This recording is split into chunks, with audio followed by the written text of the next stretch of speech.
Boa tarde, comunidade. Espero que todos estejam bem. Aproveito este momento livre no meu trabalho para compartilhar com vocês o seguinte relato. A história não é minha, é da minha tia. É algo que aconteceu com ela quando era muito jovem e que de alguma forma a marcou. Vou contar em primeira pessoa como ela me contou. Quando eu era muito jovem, com 17 anos, tive meu primeiro namorado. Eu estava muito apaixonada e tínhamos uma relação muito bonita pela qual ainda sou grata. Ele andava de moto. Era o meio de transporte dele e também o meu, quando me convidava para sair. Certa noite estávamos indo para minha casa. Paramos em um semáforo e, enquanto esperávamos, um caminhão avançou o sinal vermelho e nos atingiu. Meu namorado conseguiu manobrar um pouco para que o impacto não me acertasse diretamente, mas em troca, ele recebeu o golpe direto. Ambos fomos arremessados a alguns metros de distância. Quando caí no chão, bati com força e fraturei a perna, além de romper os meniscos. A dor era insuportável e eu estava atordoada por aquela experiência. Só me lembro de que as pessoas começaram a se aglomerar ao nosso redor para ver o que estava acontecendo. Poucos minutos depois, nos levaram em ambulâncias separadas para a Santa Casa. Durante o trajeto, imobilizaram meu joelho. Quando cheguei à clínica, me levaram direto para o quarto, onde fiquei em observação. Naquele momento, eu realmente não entendia o que estava acontecendo. Embora não tivesse batido a cabeça, eu me sentia muito confusa. O acidente havia acontecido em questão de minutos. Tudo estava passando rápido demais. Quando minha mãe me visitou, perguntei se ela sabia exatamente o que tinha acontecido, mas ela também não soube me dizer. Perguntei como estava meu namorado e ela apenas me disse que ele estava bem. Depois ficou muito séria e disse que o mais importante era que eu me recuperasse logo. Ninguém queria me dizer nada sobre ele. Evitavam mencioná-lo. Ficavam em silêncio quando eu perguntava como ele tinha saído do acidente. Na minha segunda noite no hospital, ouvi uma batida na janela. Olhei e vi meu namorado do lado de fora do quarto. Ele parecia bem, muito arrumado, como se tivesse recebido alta há dias. Além disso, mesmo estando do lado de fora da janela, eu podia sentir claramente o perfume que ele sempre comprava no catálogo da Natura. Ele vestia um terno de veludo vermelho. Naquele momento, algo em sua boca chamou minha atenção, mas não me pareceu importante. Não perguntei o que era. Simplesmente fiquei muito grata por ele estar ali comigo, saudável. Ele me cumprimentou e começou a fazer um gesto com as mãos. "Venha, vamos embora", ele disse. Respondi que não podia ir assim, do jeito que estava, pois ainda não tinha recebido alta. "Olha só, eu aqui com a perna quebrada e você já pode ir embora", disse brincando. Se eu não estivesse completamente imobilizada, teria me levantado e ido com ele. Ele começou a insistir cada vez mais e percebi que ele não estava brincando. Ele realmente queria que eu fosse com ele. Porém, era impossível.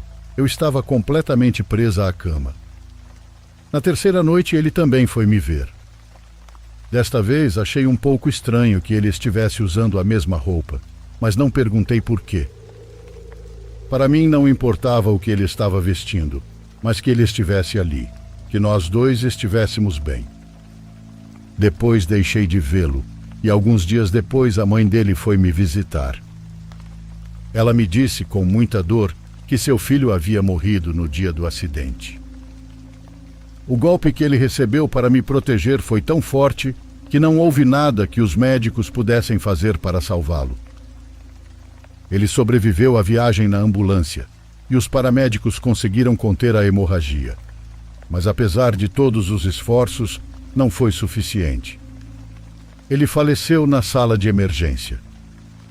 Eu estava muito mais grave do que me disseram no início. Meus ferimentos iam muito além da perna quebrada. Por isso decidiram não me contar nada. Não me disseram o que havia acontecido com meu namorado, Por isso não fui ao velório dele. Mas a mãe dele me mostrou uma foto para que eu visse como ele estava bonito e quanta paz havia em seu rosto quando o velaram. A mãe dele havia escolhido um terno de veludo vermelho para enterrá-lo. Com o tempo, formulei uma teoria sobre o que via em sua boca quando ele me visitou. Acredito que era algodão, aquele que colocam nos mortos ao prepararem seus corpos nas funerárias. Não quis dizer nada à mãe dele. Achei que só aumentaria sua dor se contasse que ele tinha vindo me procurar, que queria que eu fosse com ele. Pensei que ela não gostaria de saber que ele tinha medo de partir sozinho. Com o tempo, acabei me distanciando da família dele. O vínculo que nos unia já não estava mais conosco. Minha perda, como todas, começou a doer cada vez menos, e nisso aprendi a viver sem ele. Bom, segui minha vida, mas ele me deixou essa lembrança que jamais vou superar.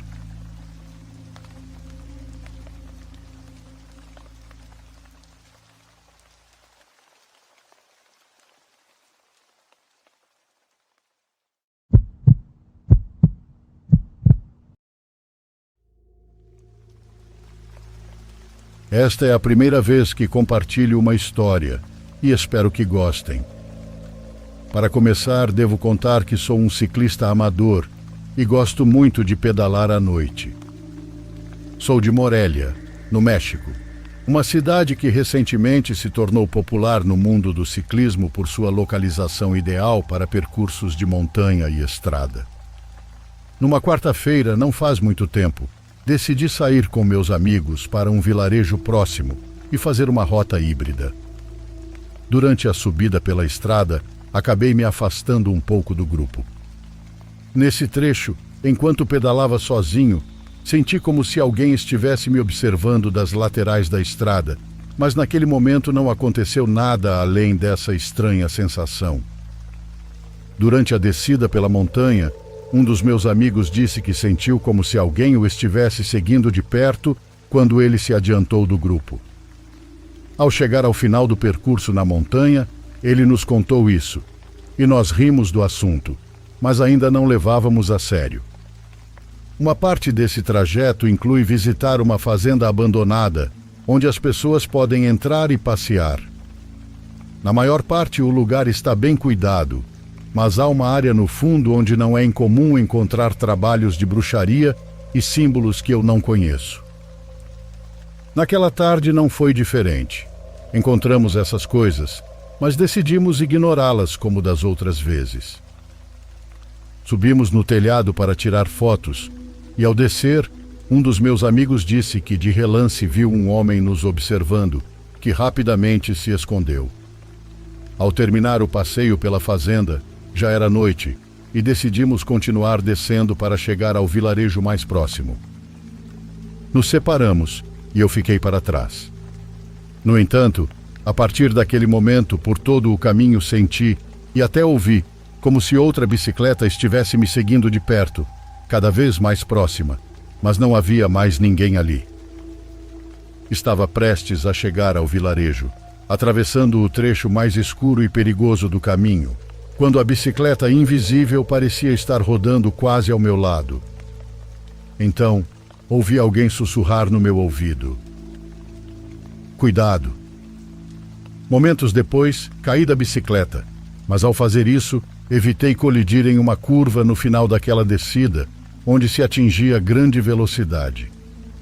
Não aconteceu nada grave, apenas um bom tombo e alguns arranhões.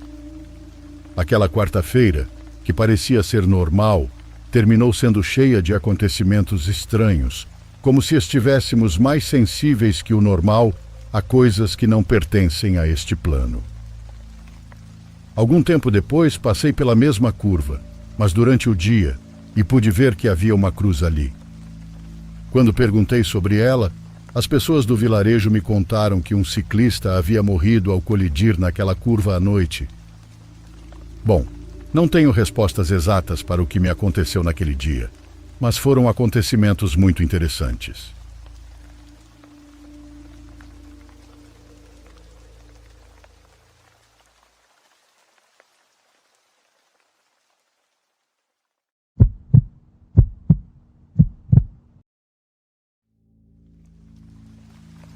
A história que vou narrar não é minha. No entanto, tenho autorização para compartilhá-la com toda a comunidade. Prefiro que meu relato apareça no canal de forma anônima. Minha avó me contou que, quando era muito pequena, todas as noites sua mãe a trancava, junto com suas irmãs dentro de casa. Assim que escurecia, elas tinham que largar o que estivessem fazendo e entrar. Sua mãe havia proibido rigorosamente que saíssem para o quintal até que amanhecesse. Como o banheiro não ficava dentro da casa nessa época, minha bisavó colocou um balde para que a família o utilizasse como sanitário. Pela manhã, eles jogavam os dejetos no ralo e seguiam com a vida. Contudo, uma noite, quando minha avó tinha cerca de 7 anos, ela usou o balde para fazer suas necessidades e achou fácil abrir a porta e sair para jogar os dejetos fora. No quintal, porém, havia uma mulher muito suja lavando roupas. Naquela época, minha avó ainda não conhecia lendas ou as histórias que o povo conta, então não sentiu medo ao vê-la. Em sua inocência, aproximou-se dela para perguntar quem era e o que fazia ali. "Senhora, por que está lavando roupa a essa hora? Não está com frio?" perguntou minha avó, ao ver que aquela mulher usava apenas uma camisola amarela muito fina. A mulher no quintal a ignorou e continuou esfregando alguns trapos manchados de terra. Minha avó ficou ao lado dela observando. Por mais que aquela mulher lavasse as roupas, a água continuava saindo preta. De repente, ouviu a voz horrorizada de seu pai chamando-a. "Filha, entre rápido! Você não me ouve?" Naquele momento, minha avó não entendeu que os gritos de seu pai eram de terror e repulsa pela presença daquela mulher. Ela pensou que ele estava apenas brigando por ela ter desobedecido às ordens da mãe. Como não entrou na casa, meu bisavô teve que sair para buscá-la. Ele a pegou no colo e a abraçou forte contra o corpo. Feche os olhos até que eu diga que pode abri-los novamente", ele falou. A mulher soltou um grito cheio de dor, que minha avó compara ao uivo de animais. Minha bisavó saiu do quarto para ver o que estava acontecendo. "Como você pôde deixar isso acontecer?" gritou seu marido. "Por que mandou a menina jogar os dejetos fora a essa hora, sabendo que aquilo está lá fora?" Minha bisavó explicou ao marido que havia proibido as filhas de sair ao quintal depois que escurecia e que seguira exatamente o que haviam combinado. Anos depois, minha avó perguntou aos seus pais quem era aquela mulher e por que sua presença os assustava tanto. No entanto, eles ficaram em silêncio e se recusaram a responder. Somente pediram que ela tentasse esquecer aquela mulher e o que aconteceu naquela noite.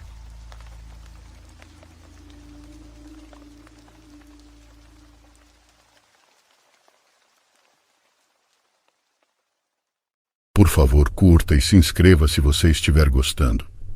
Agora continuamos.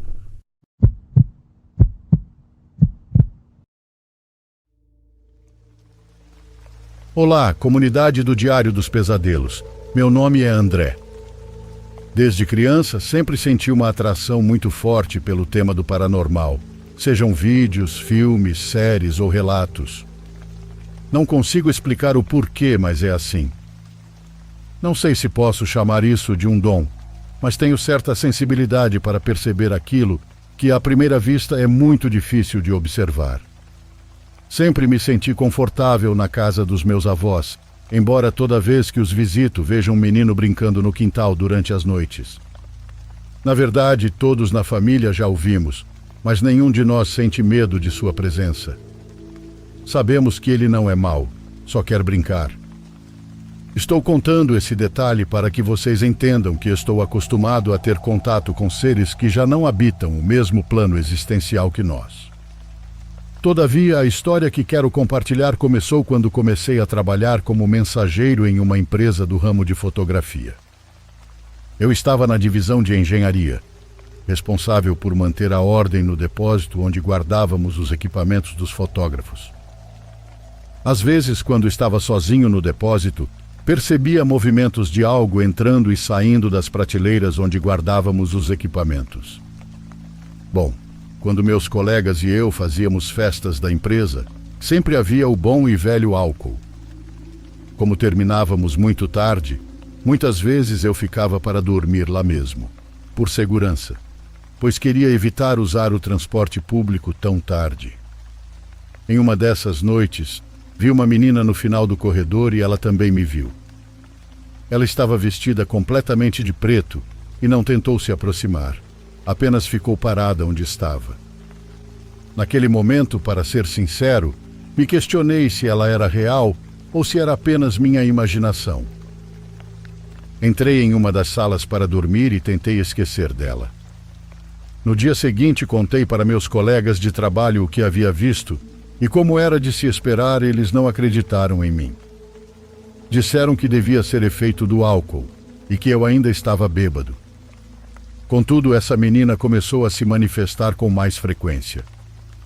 Eu ouvia sua voz, mas nunca tive medo. Na verdade, sentia-me tranquilo quando era acompanhado por ela. Sua presença me fazia sentir confortável, pois ela me lembrava o menino que eu via na casa dos meus avós. Mas ela queria brincar, fazia travessuras, mexia nas lentes das câmeras e bagunçava os arquivos. Certo dia cheguei ao trabalho e deixei uma boneca em uma das prateleiras. "É para você", eu disse. E não sei se foi pelo presente que dei, mas as coisas se acalmaram por um tempo. Parei de ouvir ruídos e não a vi mais por alguns dias, mas sabia que ela não tinha ido embora. Ainda sentia sua energia ali. Sabia que ela continuava comigo porque quando chegava ao trabalho de manhã, encontrava a boneca em um lugar diferente de onde eu a havia deixado. Uma tarde, enquanto conversava com uma colega no depósito, vi a menina novamente, espiando entre as prateleiras. "Por favor, não mexa em nada", eu disse rindo. "Deixe minhas coisas como estão." Minha colega ficou confusa e perguntou com quem eu estava falando. "Com a menina", respondi apontando para as prateleiras. Minha colega começou a rir de mim e, nesse momento, uma das caixas do depósito caiu do nada. Ela passou do riso ao medo numa fração de segundo e foi embora imediatamente. Depois desse dia, ela nunca mais quis ir sozinha ao depósito. Disse que sentia medo porque tinha a sensação constante de estar sendo observada. Quando saí de férias, essa mesma colega e um dos engenheiros ficaram responsáveis por cobrir meu posto. Avisei que, se vissem ou ouvissem algo, não precisavam se assustar. "Ela não é má", eu disse. Alguns dias depois, quando voltei, o engenheiro me perguntou como eu conseguia trabalhar naquele lugar com tudo o que acontecia ali. Respondi que já tinha me acostumado com sua presença e, embora fosse difícil de entender, eu tinha certo carinho. "De verdade, ela não é má", expliquei. Com o passar do tempo, ficamos mais próximos. No início, quando percebi sua presença, havia apenas como uma sombra, mas com o tempo comecei a vê-la com mais clareza. Suas feições se tornaram mais definidas.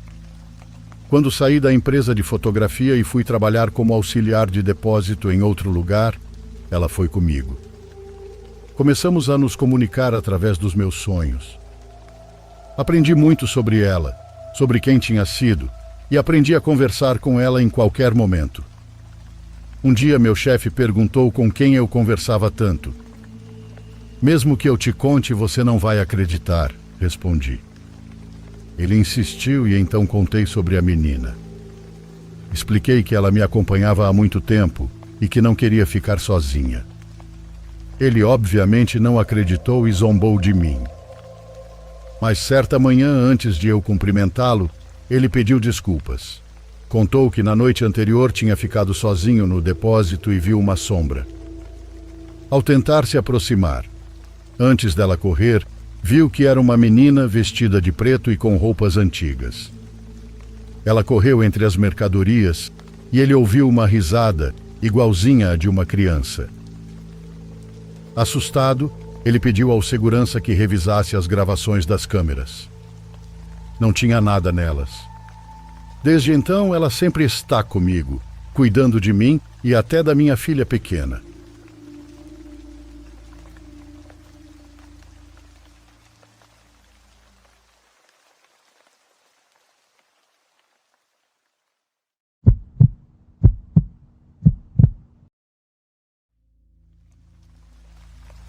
O que estou prestes a contar é algo em que ainda penso com frequência. Isso aconteceu na véspera de Ano Novo há alguns anos. Eu estava dirigindo para a casa dos meus pais para comemorar o Ano Novo com eles. Eles moram a algumas horas de distância, no interior da Pensilvânia, então saí no final da tarde achando que chegaria com bastante tempo sobrando. A viagem deveria ser simples. Sou do tipo que realmente gosta de dirigir longas distâncias. Então uma viagem tranquila me daria um tempo muito necessário para pensar. Mas o clima tinha outros planos. A neve começou a cair cerca de 1 hora depois que eu peguei a estrada. No início era leve, apenas alguns flocos cobrindo o para-brisa. Nada com que me preocupar.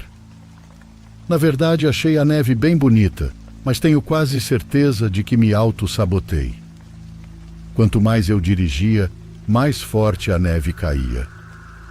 Ela continuava caindo e caindo, até que eu me vi literalmente no meio de uma tempestade de neve de verdade. A estrada ficou escorregadia e a visibilidade caiu para quase nada. Meu sedã velho e pequeno não é exatamente bom na neve. Então, quando os pneus começaram a escorregar, mesmo nas menores inclinações, eu soube que precisava parar. Não valia a pena arriscar minha vida. Foi culpa minha por não planejar melhor a viagem. Encontrei um lugar no acostamento, longe o suficiente da estrada para evitar os carros que passavam, não que houvesse muitos. Mandei uma mensagem para meus pais explicando a situação e eles ficaram muito preocupados. Tentei tranquilizá-los dizendo que tudo ficaria bem, mas sinceramente eu mesmo não tinha muita certeza disso. Resolvi esperar que o pior da tempestade passasse, na esperança de que diminuísse. Mas a neve não deu trégua. Na verdade, só parecia piorar a partir daquele ponto. Ela continuava caindo e se acumulando ao redor do carro e na estrada à frente.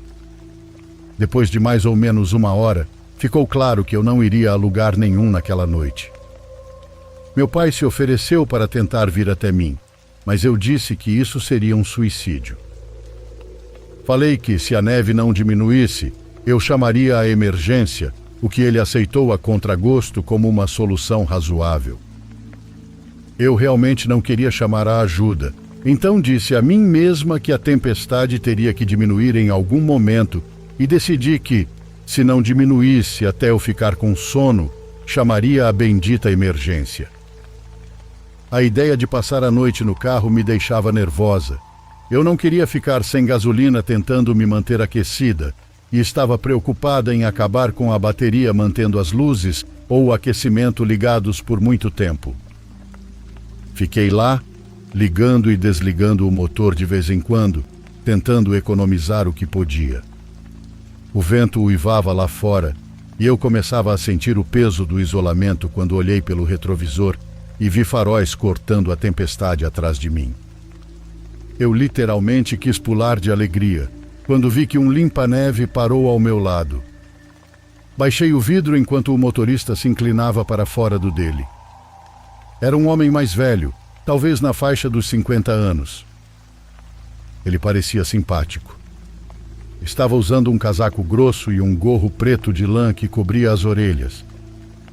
Lembro-me de pensar que o rosto dele era muito enrugado, se é que isso faz algum sentido. Bom, parecia desgastado, como alguém que passou décadas em condições difíceis. Eu esperava que ele dissesse algo, mas ele apenas me olhou por um tempo que pareceu incomum. Eventualmente ele falou, perguntando se eu estava bem. Sua voz era muito áspera, definitivamente de fumante, e, para ser honesta, meio desconcertante. Eu disse a ele que achava que meu carro Não poderia lidar com as condições, tentando ser amigável, mas também mantendo minha voz firme. Ele assentiu, dizendo que eu não iria muito longe em uma tempestade como aquela, especialmente com o carro que eu tinha. Ele ficou em silêncio por alguns momentos, como se estivesse pensando no que dizer. Vi os olhos dele analisarem o banco de trás, como se procurasse algo. Estava prestes a responder quando ele se ofereceu para me dar uma carona. Eu hesitei, pois não o conhecia. E sim, ele parecia um pouco estranho, mas me pareceu uma pessoa genuína. Além disso, ficar no meu carro a noite toda seria estupidez. Perguntei se ele poderia me levar até onde eu estava indo, e ele disse que não seria problema algum. Então perguntei o que eu deveria fazer com meu carro, ao que ele deu de ombros e disse: "Deixe aí." Depois de um momento concordei. Peguei minha bolsa e entrei na cabine da máquina de neve. A princípio, o calor foi reconfortante. Senti a tensão nos ombros começar a diminuir enquanto me acomodava no assento. Ele perguntou para onde eu estava indo, e eu disse sobre a casa dos meus pais. Dei-lhe as direções e ele assentiu novamente, mas não disse muito depois disso. O silêncio não foi constrangedor, mas à medida que os minutos passavam, eu começava a me sentir mais e mais desconfortável. Foi então que notei algo estranho. Ele não estava dirigindo na direção da casa dos meus pais. Eu sabia porque a navegação estava literalmente apontando na direção oposta. Quero dizer, estávamos em uma estrada local, havia apenas 2 maneiras de ir. Tentei o meu melhor para soar calma e perguntei se estávamos indo pelo caminho certo, com o tom mais normal que consegui reunir. Não acho que fiz um bom trabalho, porque pude sentir sua postura mudar ligeiramente com minha pergunta. Sem me olhar, ele disse que estávamos fazendo um pequeno desvio e que as estradas secundárias seriam melhores que a estrada principal. Não conhecia a área bem o suficiente para discutir, mas algo na forma como ele disse isso fez meu estômago se revirar.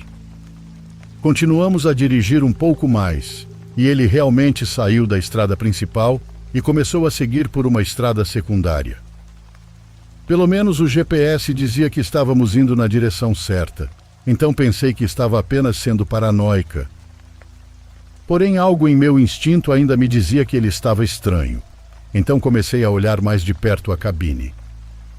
Havia sinais de alerta por toda parte, tipo garrafas de licor vazias rolando perto dos seus pés, mapas rasgados enfiados nos bolsos laterais, e avistei uma faca entre os assentos. Senti meu coração começar a bater forte. Você sabe aquele sentimento quando seu coração começa a bater como louco e você está preocupado que outras pessoas possam ouvir? Era isso que estava acontecendo comigo. Naquele momento, também estava certa de que não estávamos indo pelo caminho certo. O GPS continuava recalculando porque ele perdia curva após curva. Nem olhando ele estava. Enquanto continuávamos a dirigir, avistei uma casa ao longe. Era a única que eu tinha visto por quilômetros. Esperei até chegarmos mais perto. Respirei fundo, agarrei a maçaneta da porta e então chutei a porta com toda a força que consegui. O ar frio me atingiu como um tapa, mas não parei. Caí no chão e senti minha perna explodir de dor, mas não me importei com isso. Levantei-me e comecei a correr em direção à casa. O homem gritou algo para mim, e eu olhei para trás, vendo-o remexer em algo no porta-luvas, provavelmente pegando uma arma. Não olhei de novo. Corri pela neve tentando não escorregar até alcançar a casa. Bati na porta gritando por ajuda. Um homem e uma mulher abriram a porta e basicamente me puxaram para dentro. Eu desabei no chão, tentando recuperar o fôlego. Contei-lhes o que acabara de acontecer e eles não fizeram perguntas. Simplesmente chamaram a polícia. Quando a polícia chegou, a máquina de neve já havia ido embora. Eles disseram que ficariam de olho e vasculhariam a área, mas naquela tempestade encontrá-lo era improvável. Eles ofereceram-se para me levar para a casa dos meus pais e até me ajudaram a chamar alguém para rebocar meu carro. Eu estava extremamente grata. Meu pai ficou furioso quando soube, e desde então nunca mais dirigi na neve. Sempre penso no que poderia ter acontecido se eu não tivesse pulado.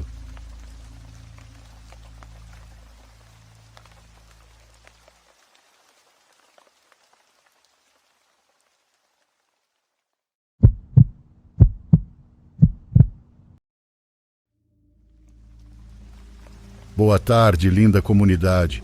Muito obrigado por me ouvirem. Venho compartilhar um relato que aconteceu quando eu tinha cerca de 10 anos.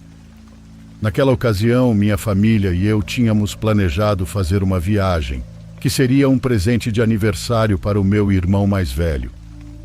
Sem mais delongas, partimos às 10 da noite, planejando passar a noite na estrada. No início, a viagem transcorreu normalmente, animada, devo dizer. Todos estavam de muito bom humor, e embora para alguns já fosse hora de dormir, tínhamos energia suficiente para nos manter acordados a noite inteira. No entanto, por volta de 1 da manhã, o ar ficou frio, acompanhado de uma sensação de desconforto. Tentei conversar com meu pai sobre a viagem ou coisas similares, quando no meio do nada, o carro parou de repente, fazendo com que todos dentro do veículo dessem um salto por causa da freada brusca. Houve um desconforto e um silêncio no ambiente, pois naquele momento estávamos no meio do nada. Não conseguimos entender por que o carro havia parado daquela maneira ou qual seria o motivo para isso. Meu pai tentou ligar o motor várias vezes, sem sucesso, até que decidiu sair para verificar o problema. Depois de várias tentativas, o carro finalmente funcionou, mas no momento em que estávamos prestes a partir, surgiu do nada um homem, literalmente do nada. Parecia um camponês da região, a julgar por suas roupas, chapéu de palha, camisa branca de tecido, calças rasgadas e sandálias de couro. Quando meu pai o viu, assim como todos nós dentro do carro, levamos um susto. O homem se aproximou da janela do lado do motorista. Ele parecia pálido, triste e um tanto estranho. Ele pediu carona para um povoado do qual nunca havíamos ouvido falar. Quando meu pai disse que não poderia ajudá-lo, o homem, que parecia ter 70 anos, se afastou lentamente, com uma expressão de profunda tristeza. Pelo menos foi o que consegui ver. O mais estranho e até aterrorizante foi que o homem caminhava para trás, sem tirar os olhos do meu pai ou do carro em nenhum momento. Quando ele finalmente desapareceu entre a vegetação, o semblante do meu pai era o de alguém que havia visto o próprio diabo. "O que foi isso?" perguntamos. Para nos tranquilizar, ele disse que era apenas um bêbado, alguém sem lar que estava perdido. No entanto, há algumas semanas, durante uma conversa familiar, perguntei ao meu pai o que realmente tinha acontecido com aquele homem naquela noite. "É algo que nunca quis contar a vocês", ele disse. Meu pai revelou que, enquanto o homem se afastava, falou com ele dizendo que, da próxima vez que passássemos por ali, não sairíamos vivos do território dele. Ele disse isso com um sorriso de orelha a orelha. Desde aquele dia, meu pai nunca mais transitou por aquela estrada durante a noite. Não sabemos o que teria acontecido se tivéssemos deixado o homem subir no carro.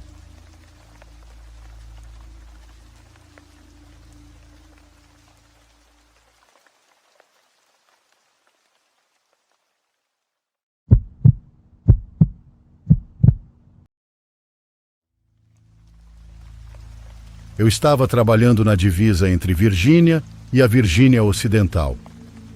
O único lugar que consegui alugar perto do meu trabalho era um grande bar que tinha fechado. A única questão era que ele ficava no topo de uma montanha muito alta. A cidade mais próxima estava a cerca de 10 minutos de distância, sem casas em nenhuma direção. Eu estava sozinho em uma colina cercada por montanhas. O lugar era enorme por dentro e tinha portas à prova de balas, que só podiam ser trancadas através de um grande buraco. Podia ser pleno dia lá fora, mas lá dentro era um breu total por não ter janelas. Eu saía do trabalho às 7, então quando chegava em casa já estava escuro. Uma noite fui para a frente da casa fumar, olhando para o céu porque tudo parecia tão perto, já que eu estava no alto da montanha. Voltei lá fora por volta das 11 para fumar mais uma vez antes de dormir.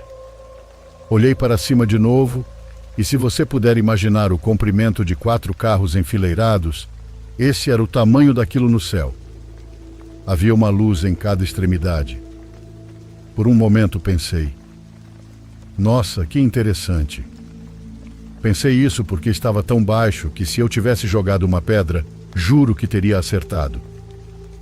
Corri para pegar meu celular e, quando voltei, o objeto misteriosamente tinha se movido para a parte de trás do prédio. Tentei tirar uma foto daquilo, mas meu celular não dava imagem de jeito nenhum. Ele estava ligado, pois podia ouvir os sons das notificações, porém não tinha imagem. Fiquei com muito medo de tirar uma foto, porque aquilo já era prova suficiente de que não era uma estrela. Estrelas não se movem tão rápido assim. Corri de volta para dentro e tranquei a porta. Sério, fiquei pensando em alienígenas, então simplesmente fiquei na cama até acabar pegando no sono. No dia seguinte, no trabalho, contei essa história para meus amigos e colegas. As pessoas da região disseram que coisas estranhas acontecem lá o tempo todo. Felizmente isso nunca aconteceu comigo de novo, mas com certeza agora eu olho mais para o céu depois disso.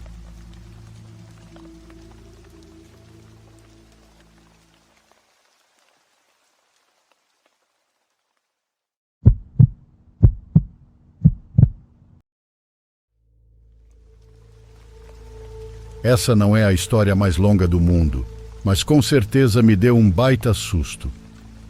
Eu estava trabalhando numa terceirizada de limpeza para a Toyota, terminando por volta da meia-noite. Saí do trabalho e comecei minha meia hora de viagem para casa. Peguei a rodovia e não havia casas por ali. Logo avistei algo no meio da estrada. Pensando que poderia ser um cachorro, reduzi um pouco a velocidade, mas ao me aproximar percebi que era uma pessoa. Com isso, reduzi ainda mais a velocidade. Eu estava muito confuso nesse momento, porque não vi nenhum carro por perto. Sabia que não havia casas nas redondezas, então, por que diabos alguém estaria ali no meio do nada? Conforme me aproximei mais, percebi que a pessoa estava vestida como um palhaço e estava acenando para mim. Eu honestamente não sabia o que fazer. Então parei ali mesmo no meio da rodovia. Ele olhou para mim e eu olhei para ele. Pareceu uma eternidade enquanto ficamos apenas nos encarando. Mas então o homem palhaço fez um movimento repentino, puxando uma cabeça de trás das costas. Foi tão surpreendente que, por um momento, esqueci que estava em um carro e fiquei ali parado, sem reação. Quando ele começou a caminhar em minha direção, meus instintos de luta ou fuga entraram em ação. Engatei o carro e acelerei, passando voando por ele e quase o atropelando. Eu não sabia o que fazer, e foi uma experiência muito assustadora. Já se passou algum tempo e até hoje tenho minhas dúvidas se aquela cabeça era falsa ou não.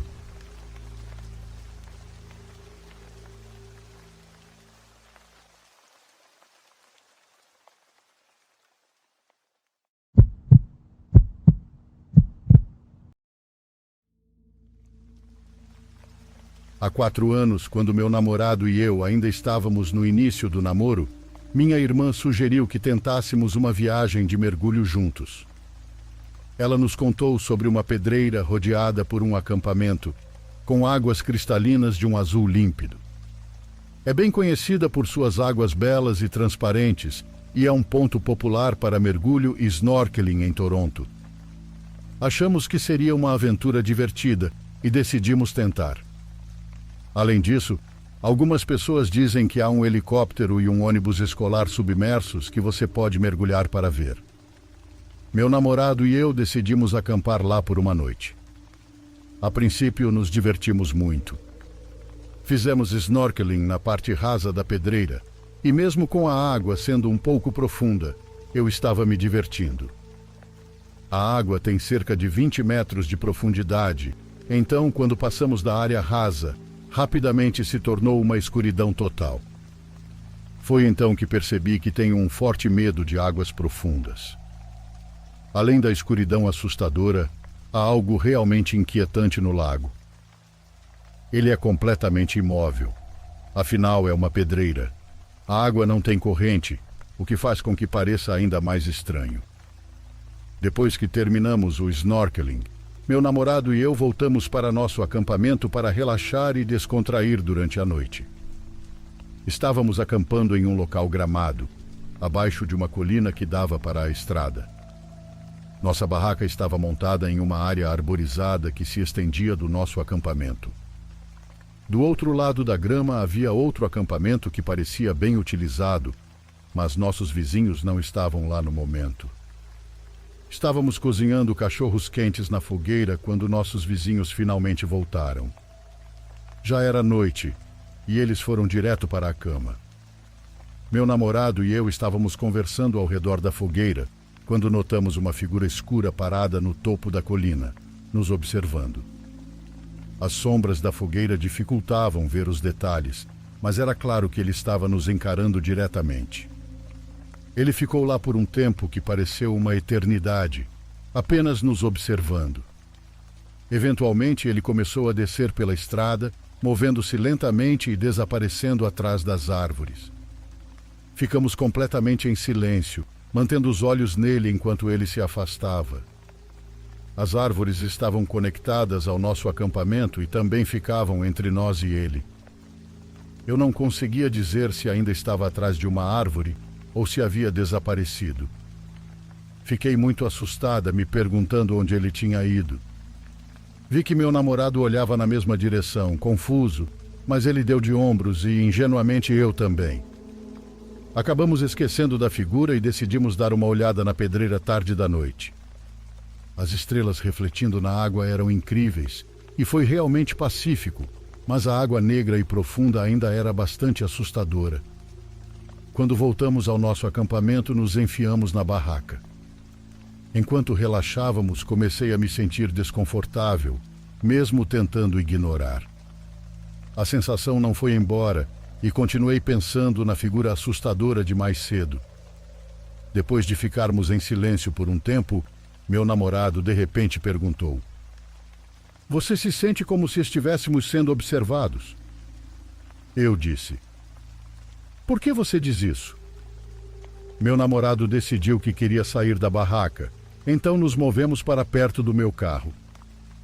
Tive uma ideia estranha de que estar no campo aberto, bem no meio do acampamento, poderia ser o lugar mais seguro. Pensei que se alguém estivesse vindo em nossa direção, teríamos uma chance melhor de vê-los de lá. Então estávamos no meio do campo, quando vimos uma figura sombria que parecia semelhante à que vimos antes. Ele estava a cerca de 30 metros de distância. Ambos o notamos enquanto andávamos e ele começou a andar na mesma direção que nós. Mudamos nossa direção e ele também. Então concordamos que se mudássemos de direção novamente e ele nos seguisse, iríamos direto para o meu carro. Mudamos para outra direção e, como esperávamos, ele nos seguiu mais uma vez. Com isso, não perdemos tempo e corremos de volta para o carro.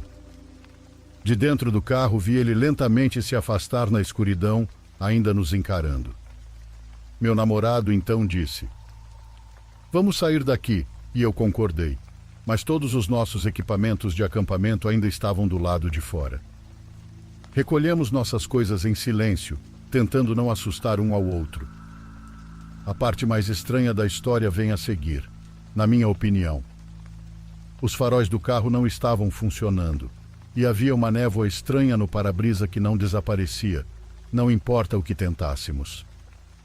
Tivemos que sair da floresta usando apenas os faróis baixos, e a névoa tornava muito difícil enxergar. De alguma forma, conseguimos sair, e a névoa desapareceu assim que chegamos ao posto de gasolina.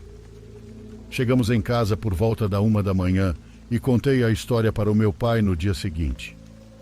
Ele disse que estava feliz por termos saído de lá, pois as coisas poderiam ter acabado muito mal. Meu namorado e eu pensamos que a figura sombria que vimos era alguém tentando nos machucar, ou talvez um Wendigo. Meio que decidimos que poderia ter sido um Wendigo, porque o que aconteceu foi muito difícil de explicar.